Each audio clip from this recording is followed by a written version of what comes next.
대검이 쌍방울 대북송금 사건을 수사한 박상용 검사에 대해 최근 추가 징계를 법무부에 청구했다고 합니다.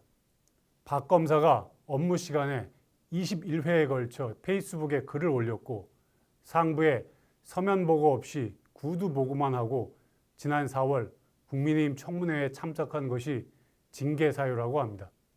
앞서 피의자에게 김밥 등 외부 음식을 제공하고 변호인을 통해 자백을 요구한 점 등을 들어 지난 5월 정직 2개월 징계를 청구한 데 이어 징계 사유를 추가한 것입니다. 애초 박 검사 관련 의혹의 핵심은 이른바 연어 술 파티였습니다. 이화영 전 경기도 부지사 등 피의자들에게 연어와 술을 제공하면서 이재명 대통령이 대북 송금에 관여했다는 취지의 진술을 끌어내려 했다는 것입니다. 이 전 부지사와 민주당이 이를 제기하자 정성호 법무장관이 작년 9월 검찰에 감찰을 지시했습니다. 하지만 정작 이 사안은 징계 대상에서 빠졌습니다. 이 전 부지사는 얼마 전 술파티 위증으로 1심에서 징역 4개월을 선고받았을 정도로 아무 근거가 없었기 때문입니다. 그러니 지엽적인 문제를 다 끌어와 추가 징계 청구까지 한 것입니다. 별건 감찰에 표적 감찰을 한 것입니다. 그 사유도 수긍하기 어려운 부분이 많습니다.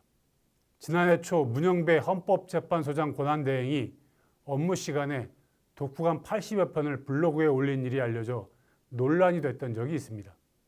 박 검사가 업무 시간에 페이스북에 글을 올린 것과 본질적으로 다르다고 하기 어렵습니다.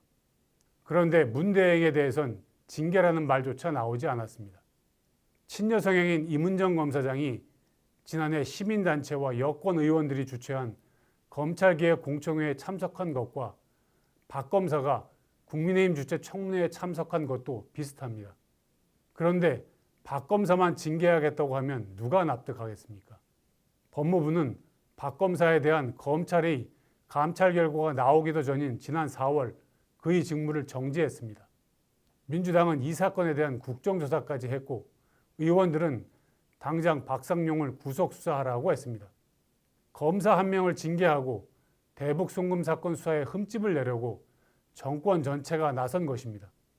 그런데도 마땅한 징계 소재가 잡히지 않자 업무 시간에 소셜미디어에 글 올린 것까지 문제 삼겠다는 것입니다.